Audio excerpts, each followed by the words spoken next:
The final triad that I'm going to talk about is the conflict approach, or the harmonic triad. This is super fun because if you've ever had any stressful situations or been in conflict with somebody and you feel like you're just saying and doing the same things again, you're just running the same cycle. I've called it a death spiral. This is one of the things that could be at play. So the conflict approach can present for these types when you are in conflict, you're experiencing stress, and it can even happen when you're anticipating disappointment. So you haven't even gotten to the disappointment yet. You are just anticipating it. This can be something that you flip into. So how I have seen this happen is reactives, sometimes called the realness triad. They are communicating that we have a problem, and they're doing it pretty expressively, externally,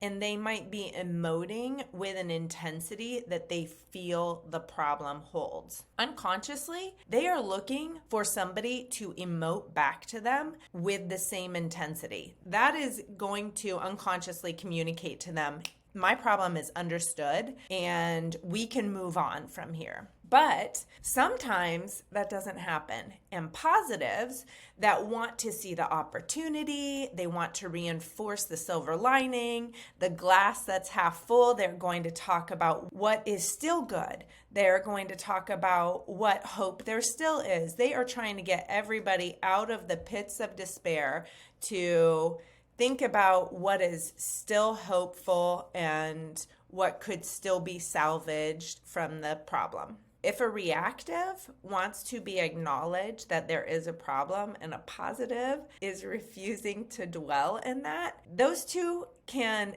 feel like they are actually opposing each other in a moment of conflict. Meanwhile, the competency triad that wants to get to a solution does not want to ride that emotional wave of being in the trough nor at the crest, and they want to get on to solving the problem. They have been fully disengaged and they are already on to logical outcomes to find a solution to solve the issue at hand. So that can be a death spiral where there are three different factions. Maybe you are sitting in the same conference room when this is happening. Somebody's carrying on, seeing the same problem again and again, maybe repeating it in different ways. Someone else is saying, but this is still good. We can still salvage this. And then there are others that aren't even speaking and they've already sent emails off and they're working on spreadsheets at the same time. If you can stop that spiral